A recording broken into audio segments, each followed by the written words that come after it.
So there is already a question, and we'll start with that. And the question is about war and all that we see all around, death, destruction. So always, when we have to, there are two ways of understanding life.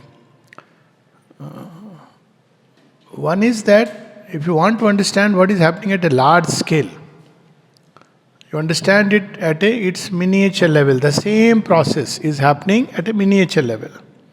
That's how people understand things in a laboratory, isn't it? And then they apply it. The other way is when you want to understand something at a miniature level, like what's happening in my life. Then you apply it on a larger cosmic level and see what's happening. It is very sobering, and I'm not entering into its details, but if there is a question, we can understand it. But another aspect is if we bring in jnana, only for knowledge part, we have to, for the moment, all these sentimental reactions that come instantly, we have to quieten it. Because without that, as we read, the sunlight is scattered into restless waters. So when we become quiet, not react, then we see what is, to start with, what is the problem with war? There is death and destruction. There is pain and suffering, isn't it? That's what we see. And it's sudden, it's massive, so it hits us.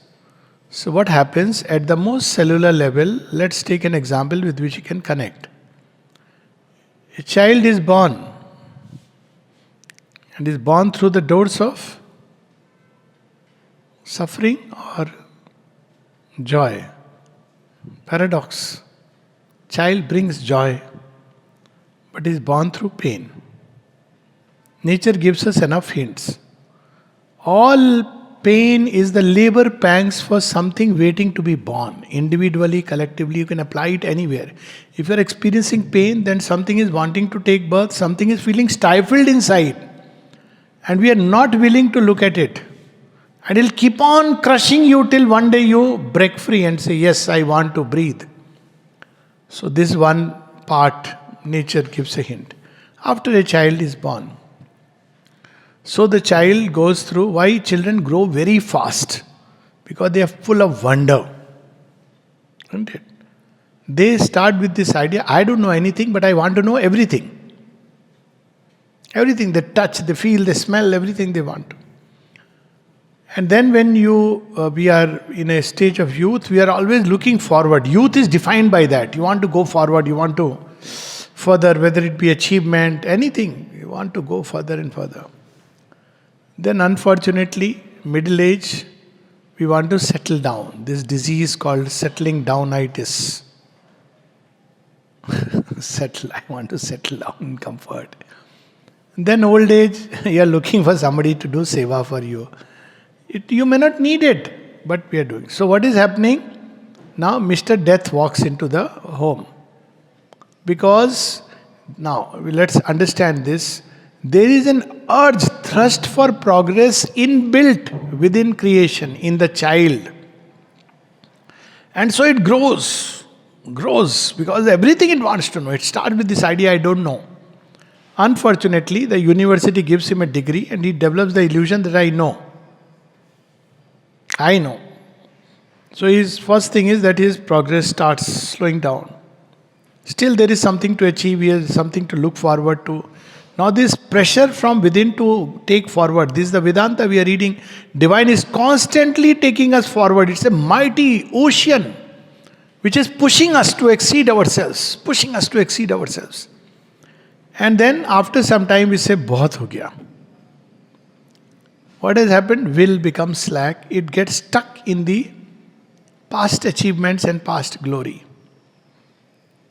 Sign of youth is always you are looking forward for the next thing you got to. Sign of old age is, हमारे ज़माने में पता है क्या होता था. I'm sorry, but you know. Why? Because now your consciousness is falling backward. It is unable to move with that tremendous current with which the world is moving forward. So we even say it is not moving forward because it's not according to my idea, my wish. It's our idea moving forward is रोज सुबह उठ के बच्चे हमारे पाँव छुएं और Because that's how we grew in that generation. Our idea of best is that.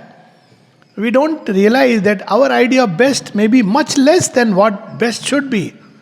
And I can give many examples, but just to keep it short, plenty of examples to the contrary, that our ideas, how they are ignorant. Why they are ignorant? They are based on an egoistic ignorance, because of which we believe that's what is the yardstick. So when we are unable to move forward, the body and the mind begins to break down. It's the process of nature. Why? Because there is something in us which is going to move forward. The soul within. Your body and mind can't follow it, it will break down. The soul is free, takes new form and comes. This is the process of rebirth, is an evolutionary process, nothing to do with reward and punishment. You covered this much journey, rest remained as a dream. So one comes back, chases the dream, then still another dream, so that's how it goes on.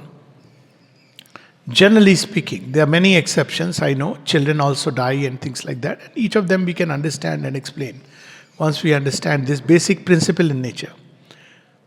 The same applies to groups of humanity. There are groups which are stuck in the past and they don't want to change. Past was fine, beautiful, but it has to evolve.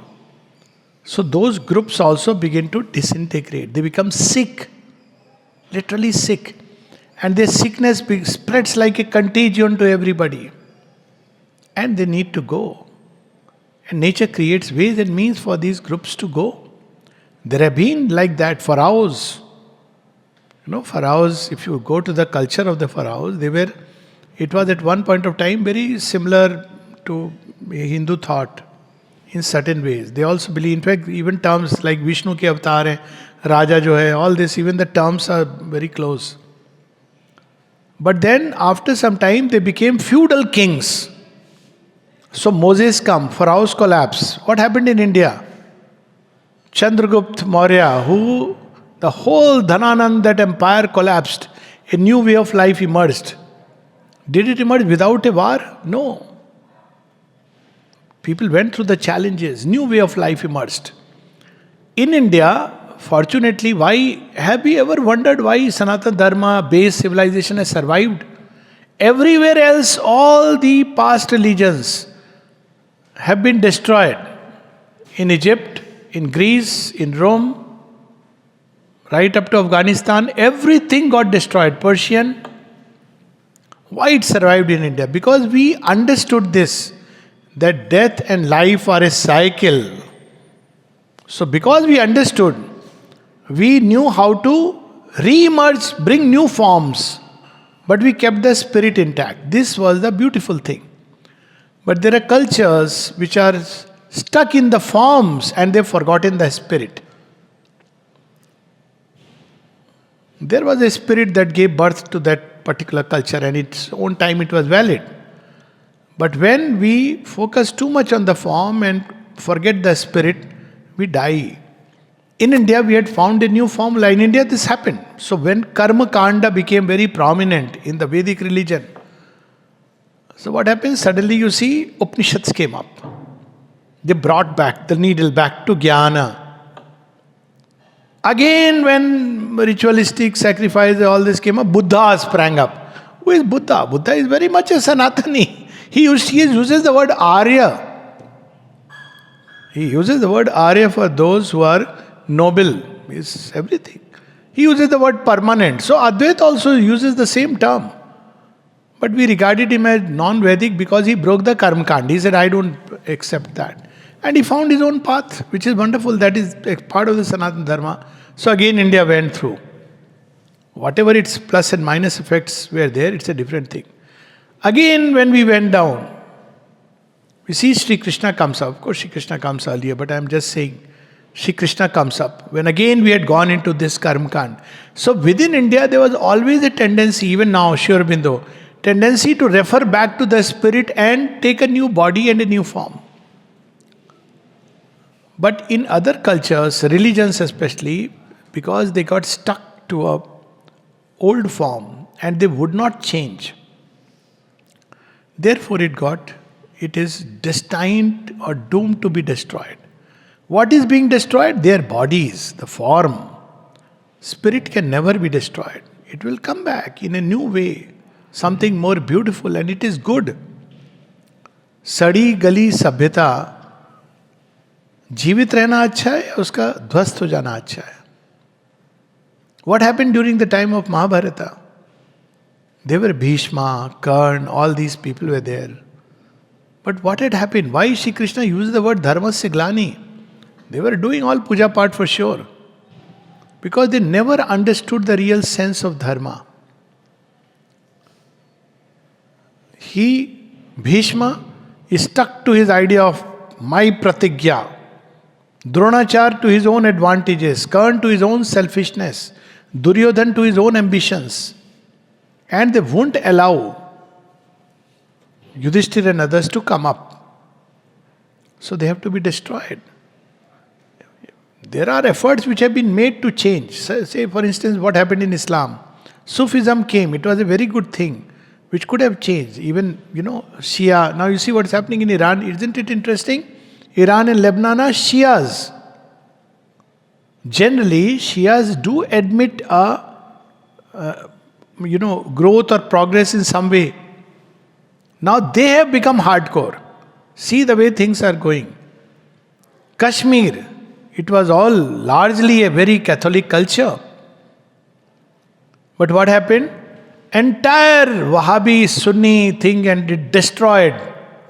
Not only Hindus, Buddhists, Christians, everybody were destroyed there. So at some point nature will bounce back. And it has its own, as they say, when you sow the wind, you reap the whirlwind. It is a grace and a blessing for a civilization which is refusing to progress to be destroyed. It's not something new. And this happens everywhere.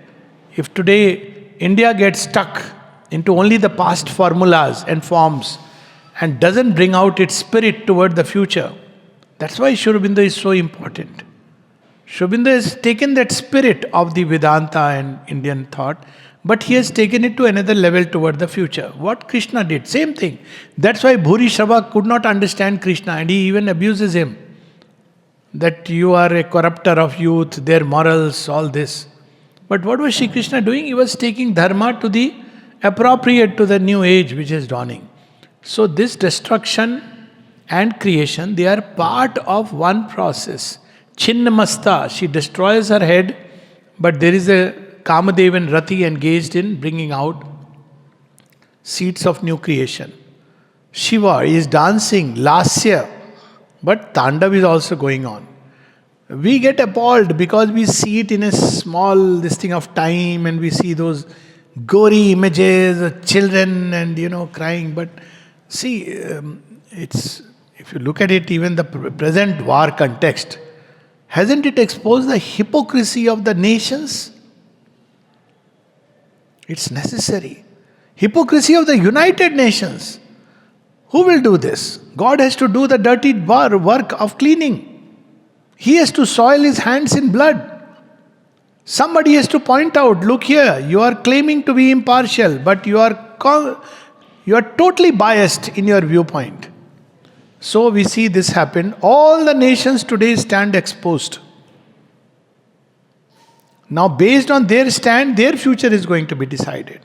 Because unfortunately, the only reason why all this happens, human beings are given a relative free will. It's a relative free will, means it cannot have its absolute way.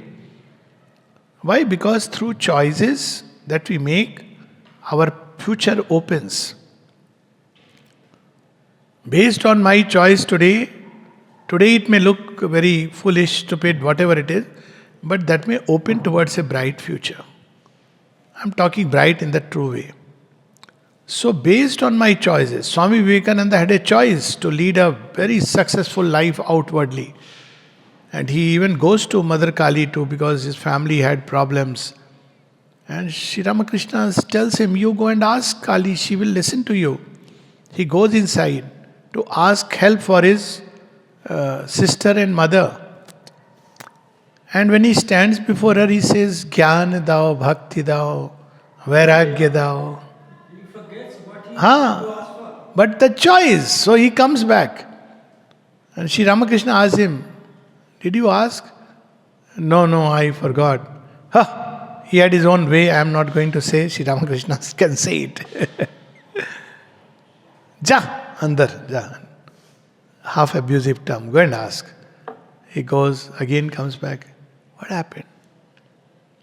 Gyan, Bhakti, Vairagya. So see, he made a choice. Had he made the other choice, given his intelligence, he would have become a very top ranking whatever, whatever, whatever. But anything but Vivekananda. Same with Buddha. Same with Sri Aurobindo. With his intellect, he could have been like, now he's in a Cambridge professor or whatever, Harvard. With his intellect, just imagine. But he made a choice. So, this principle of choice applies to individuals, countries, continents, groups of mankind, because this creation evolves in freedom. In fact, all evolution can only be in freedom. It's a relative freedom, I understand. You can't have an absolute freedom that I'll destroy the world. No, somebody will come and stop your hand. But there is a relative freedom because we are interconnected. So that relative freedom, we make a choice. And based on that choice, our path opens. Mother gave a message exactly 50 years back, or maybe 52 years back. Men, countries, continents, the choice is imperative. Truth or the abyss. And she even noted, she said about what may happen. People asked about Pakistan. In 71, she is saying it will split into 5 parts and they will want to join India. People laughed. Even 5 years back, people were laughing. How can it be? But ho hi hai so hi jo Ram rachi rakha. Ko kari tarka badhava shaka. So destruction is a process of new creation. Once we understand this, our heart should be at peace. It is gory, all destruction. Nobody likes to see destruction. Can you build a new and beautiful house? Best is if you can make it modified. Yes, I agree. But for that, everybody should be willing. You have to still make some changes. Put beams, probably make it strong. But if you cannot, then the only way is that you have this dream of a new house. Everything is never destroyed except in pralaya. That's why that pralaya comes. There is no need of pralaya. If humanity went with that wonderful urge toward the divine, growing, progressing beautifully, there would be no pralaya. And Mother has assured this time there will be no pralaya. They have assured this based on their own, the truth vision that they have seen. Why? Because the power that is acting now will push human beings despite themselves. That is the power, the omnipotence of the divine is fully manifesting, not veiled, but open. And we can see that action. But still, much will be destroyed. It's okay, that's part of it. Should not have been. It's like why there is death. Body and mind are not able to follow the progress ka urge. So, while it should not be, yet even this is a process of life. One day it will not be. But when it will not be, when there will be no external way of stopping these things. It has to be a change of consciousness. This is a message of the Mother where she says, the future of the earth depends on a change of consciousness. And then she says, and the change is bound to come. But it is left to men to decide whether they will collaborate for the change or the change is thrust upon them by the power of crashing circumstances. This message was given to the society. So we see that power of crashing circumstances.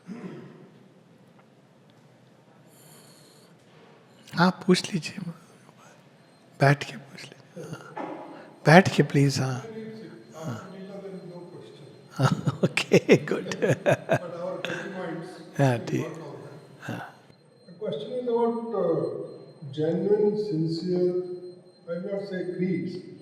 There are different branches, and every branch, most of them think that they are the only voice. The rest all are.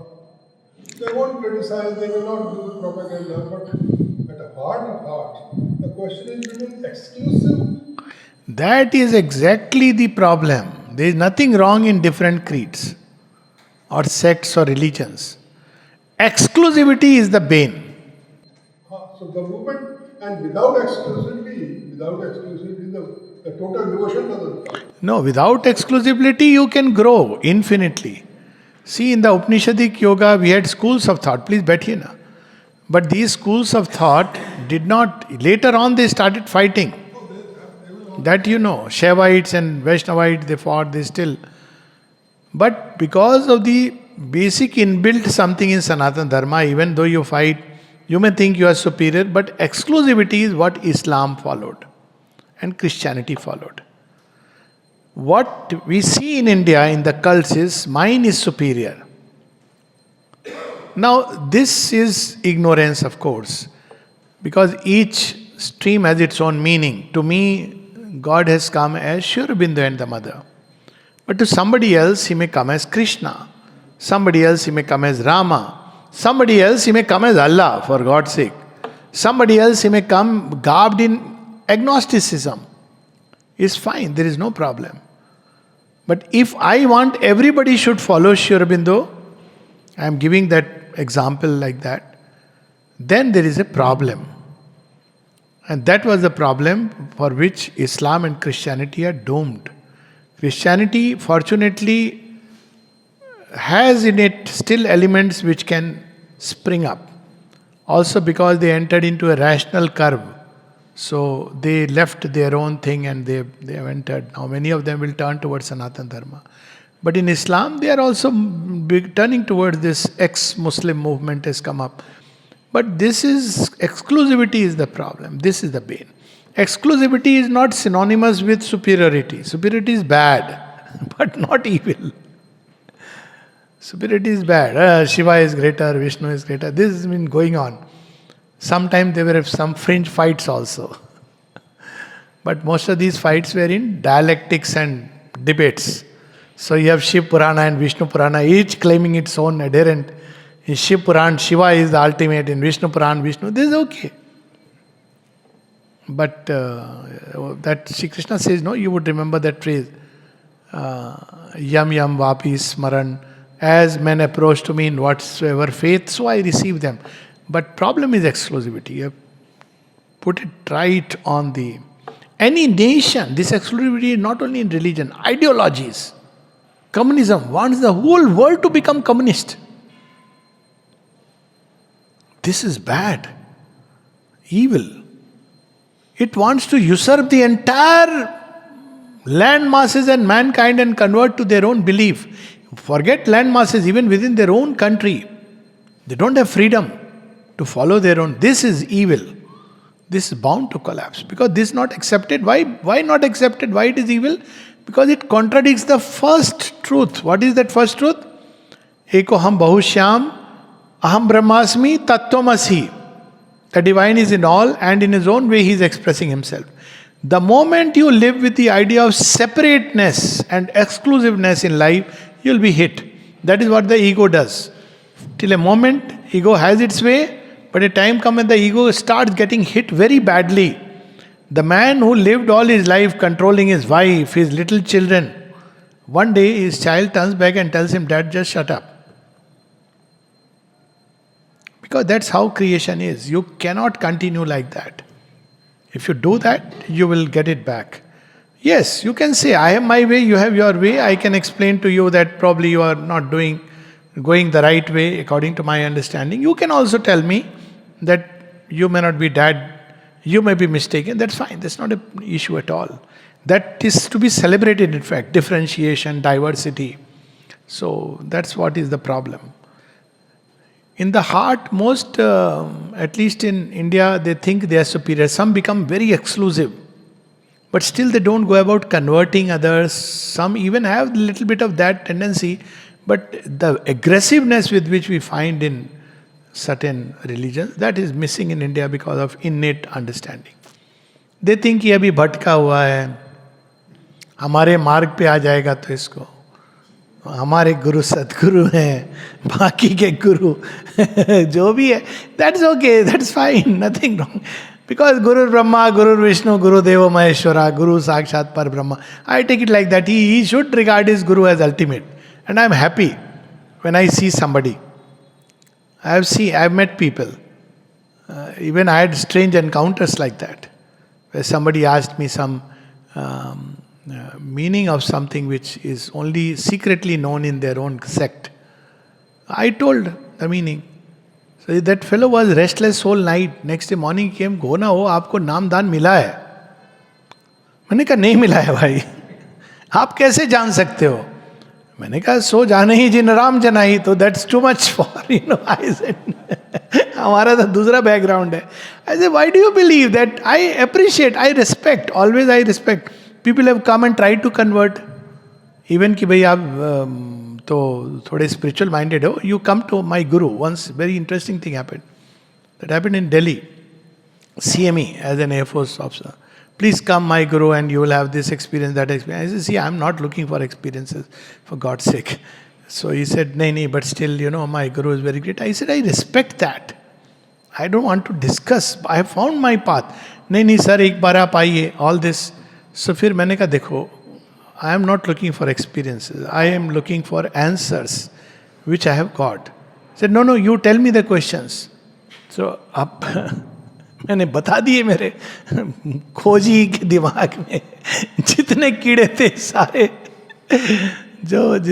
which made me feel an agnostic, because nothing could satisfy me. He didn't know.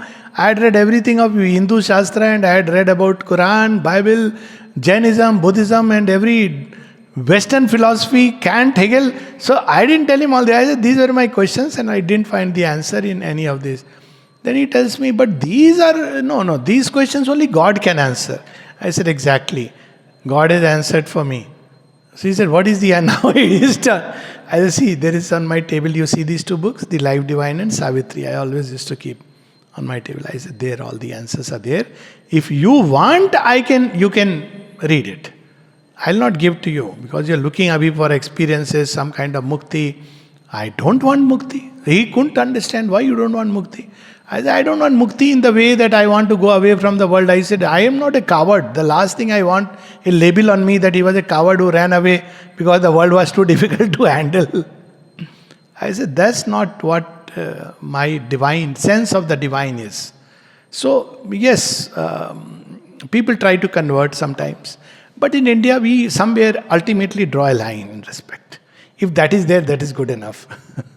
It's good that you have made the point of Nirvana, Moksha, Buddhism, Shankara. I have got some, I'll not say questions, like Buddha and Shankara. They're also, for some people, they are Yes. or they are even avatars. Yes. Now, let us look at for 2000 years. If we say that was okay at that time, now Yes. it's not relevant or it has lost its value. Right. But what happened to India, you say that we have lost concern for the matter. Yes. Now it is very feeble. So, So it means 1500 or 2000 years, the soul of India was perhaps going digressed or something. okay, so there are several things involved here. So I'll take all of them one by one. Buddha and Shankara were very much relevant at that time. At the time of Buddha, there were kings like Dhananand. Not that we don't have one now, but Karam Kand and complete desire, Buddha was needed. And Buddha is still relevant in the Western world. See, Buddhism could never take roots. Buddha is still relevant, and that's why in the Western world they accept. Why? Because he presents it in a way that seems good for the rationalist. They keep on harping on Anatmavad.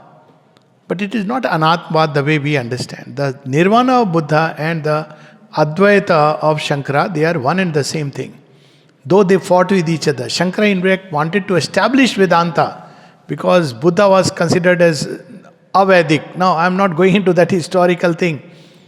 So he wanted to affirm, but he ended up affirming again this idea of moksha as liberation from the bonds of birth. They forgot the Isha Upanishad, Sambhuti Yasambhuti Yastadvedo Bhayam Saha. So there was something which they missed out. that, birth is the limitation of the infinite into finiteness. Out of his own choice for a certain purpose, Leela. So Sri Krishna comes and sets the ball right, Lok Sangraharth, etc. He himself has actually answered Buddha and Shankara. Now, Buddhism, typical Buddhist, a staunch Buddhist does not believe in him as avatar. They don't. They in fact go to the extent of even Islam in its original form. They don't have even a grave of Muhammad ji. So they destroyed all forms, including their own. So they don't have. It's only in India now, masjid. There is no masjid in those places because it's not supposed to be there. No music. We talk about Sufi music, but in Islam, hardcore Islam, there is no music. There is no art, no painting, no joy of life because life begins after that. Blow yourself up or you die, then life begins. So whatever it is, so there were different points required. It was an extreme barbaric place probably, and it was required at one point of time. So the typical Buddhist doesn't think of return of Buddha. But the Mahayana Buddhist, and to an extent Theravada, but mainly Mahayana, looks forward to the return of Buddha because somewhere there are seekers in every group. So there are seekers who would have questioned that, Buddhism as a system is incomplete. So they look forward to coming of the Mahayana of Amitabh Buddha. Even in Islam, there is the conception of Mehdi. This evolutionary aspect was there, it destroyed now, nobody speaks about it. In Christianity, there is the talk about return of Christ. In India, we always believed in Sambhavami Yoge Yoge. Why? Because time is moving forward. Parshuram is also avatar. And for Hindu, it is very easy to understand. And Buddha is also avatar. Both are so different. Rama is also avatar. Krishna is also avatar. What is the difference? It is the epoch of time in which they have manifested. There will be certain teachings which are eternally valid. Whether it be Buddhism, whether it be Islam's original thing, whether it be Christianity, everywhere you have to conquer your desires and ego. No, there is no path except Rajneesh who took the Bam Marg of Tantra and made a mishmash out of it. But otherwise you have to go through, these are basic fundamentals, so you'll find it common in everyone. But then there are many things which were according to the time and the age they lived. There are many practices in Islam which are stuck in a warp of time. Burqa, for example. Why? Because obviously women were unsafe. From whom? From the fellows. Many marriages, all this was there. Now if you carry it today, you are archaic. But in India we understood that things evolve. So that is the idea of Sambhavami Yuge Yuge. If I say I am Parshuram, there is a movie also, this was a movie like Narsinga or something. I mean, it's a South Indian movie. Narsinga, another is Parshuram, where you saw a person massacring everybody, left, right and center. No, we are not that. Yes, Parshuram is God and he has done wonderful things. But today I can't become Parshuram and take my talwar and go out and kill people. Hindu understands it. He follows the Gita. Because he understands that this evolutionary aspect must be emphasized in Hindu thought. Because we also may get stuck in a time warp. We must understand that Karma Kanda rituals have their importance. But the core, the soul of Hinduism is not these rituals. The soul of Hinduism is Vedanta. Not Brahmanas, not Aranyaks, not Samhitas. So, time to time, always in Hindu thought, we have these fresh waves which have come up. Fortunately, we have accepted this evolutionary principle. This not to say that we should convince anybody that Buddha is that time. Perfectly fine. There are plenty of Buddhists who want to follow Buddha is fine, no problem. But whenever there is an impersonal discussion, supposing for knowledge's sake, then I would not say Buddha is in that period of time. I would say it is incomplete. Something is missing. The sense and meaning of world. That is missing in Shankaracharya also. The sense and meaning of this world. First time we see the sense and meaning of this world is in Shri Krishna. Lok Sangraharth. There is nothing that I have to gain. And in Sri Aurobindo we see not only the meaning, the eventual consummation of this world. So there will be people who want the greater answer and Shesh Prashna. And for them it is Sri Aurobindo. But those who are satisfied with it's perfectly fine. Same with moksha. Moksha is freedom from ignorance. What is that ignorance? It has nothing to do with birth and non-birth. Ignorance is that I am this limited ego. I am Dr. Alok Pandey is ignorance. So that's this little personality, that is ignorance. This body is ignorance. This doesn't mean I discard it. These are my instruments. The body is instrument, it's not me. The inner being, inner personality with its thoughts and feelings and will is my inner personality. I must clean it up, make it beautiful, but it's not me. So this is the difference. Evolution.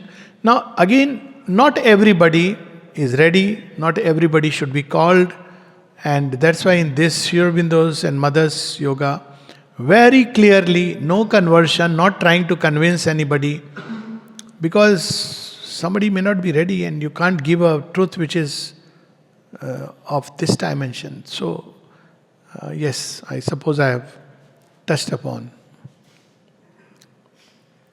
You referred to the five. बस करो भाई. If there is somebody else, yes. Somebody asked. Yes, you can ask. Yesterday we were discussing about Maya, right? Yesterday. So if Maya, this is an obstacle in the journey of transformation. जरा जोर से बोलो पीछे तो सुन नहीं रहे. Maya is an obstacle in the journey of transformation. Not exactly. Our life towards divine, right? Avidyamay Maya, ignorance. Everybody should get it. But Vidyamay Maya is going to help us. But when we see in the whole society that avidyamay Maya is basically, Yes, it simply means that the egg is not ready to hatch. but how we can make sure that we are not driven by that? No, we should be careful about ourselves. Somebody else is not our business. Which egg? Some eggs are dinosaurs' eggs, some are batak ke ande hain. Each egg is its own hatching time, its own hatching process, its own future. For our own evaluation. For us, we should see every egoistic, selfish thought, we must get rid of it expressway. Everything that clouds our consciousness, makes us restless. Anger, lust, fear, band of spirits' enemies, greed. Lust can take various forms. Lust for power, lust for gold, lust for women, lust for anything. Position, spiritual position. Position of authority. Senior sadhak, superior sadhak, chairman of Sri Aurobindo Society. Anything for that matter. Or department head in the ashram. Anything it could come, any door. All that is avidyamay Maya. We should get rid of it within us. And if it is within us, we are the loser. Nobody else. If it is in others, that's not my business. My business is as a sadhak to get rid of it within me. If I am given a charge of somebody and somebody is deliberately like a student to a teacher, then perhaps at most one can point out. But Mother was very clear about it. Never try to correct others, never try to change others, never try to judge others, never try to criticize others. You can have your views, you must have your views. Discernment is important. But don't try to criticize others because it's their business, their evolution. They are going through their own phases, stages, multiple stages we have seen. Somebody is still at the vital level. He needs to be taught, as Sri Aurobindo said in one of his letters, what I write to X applies to X and not to Y. To somebody who is indulgent with his impulses, I may say, sit tight on them, eat less, sleep less, and various things. Even he may advise isolation for some time. Thoda to sannyas vritti la. To somebody else, I may advise just the opposite. I may say, eat more, sleep more, be happy. So we don't know that evolutionary process in others. So, unless somebody specifically asks, and if we are in a position, and then too, we should say once and then leave it. It may hurt us because things may not be going our way, but this is exactly what we are here to conquer. I may feel bad about, let's say, group life, more specifically. I may feel that the center or a society center or ashram is not running the way I believe it should run. And maybe I am right for that matter. Still, I must not interfere. Maybe I may express in my letter what is my viewpoint as a yagya, ahuti. And that's it. It should stop there. This is my ahuti in the yagya. This is how I feel things should be. Because why divine has put, whoever the divine has put, wherever they have put, there is a purpose behind it, which we may not understand right now. Purpose individually and collectively. And all this I am saying with deep experience of all this. Like perhaps most youngsters, I was like urged to correct the world and how can you do, this is wrong. So, activist of sort, including JP movement, fasting पे बैठ गया, एक दिन jail चला गया, जुलूस निकाला, robin hood play किया, अमीर लोगों की गाड़ियां रोक के शुगर के बोरे उतार के गरीबों को दे रहा हूं, ये सब करके at the end this realizes. Now I understand that there are people who need to go through that stage. It's important. So this is how one, and since we don't know the entire journey, best is not to. Even Shri Krishna doesn't interfere. He goes to that extent. He says, "Panch gaon de do." That's it. See similar situation in Israel. Israel क्या कह रहा है, भैया मुझे, मैं तुम्हारा बड़ा भाई हूँ, मुझे रहने की ये जगह अब छोड़ो, मुझे पंगा नहीं लेना है. लोग कहते हैं कि they occupied. Why did that happen? Because constantly in the beginning there should have been two states. Finished, खत्म हो जाती ना, आपकी कंट्री की बाउंड्रीज बन जाती. आपने वो लूज जोन छोड़ दिया. Why? Because you want to take over the entire country. So you kept on needling, and these people, if you needle, they will give barcha. They should have known what is going to come. So बरछे आए, आपने सुइयां चुभाई, उन्होंने बरछे बरसाए, अब वो रुकने वाले नहीं हैं. तो आपने एक घर है. So this is where we have to understand, and there is a place given to each one, and he has to do. And when divine wants, the person will go. Everything will change. I have seen this happen. If you feel bad about something, offer it to the mother, pray for light within, and pray that things should change there. That is the path. And if you are put in that direction, then you should act based on your highest. Supposing you are put, let's say, in a committee, you must voice what you believe is the true thing and right thing. But then whoever is the decision maker will make the decision. I am saying on a very wide canvas. Because in Air Force, everywhere we face these situations. That's how this world goes on. Each has their role to play, and based on their role, they will evolve or go back, and this is their problem.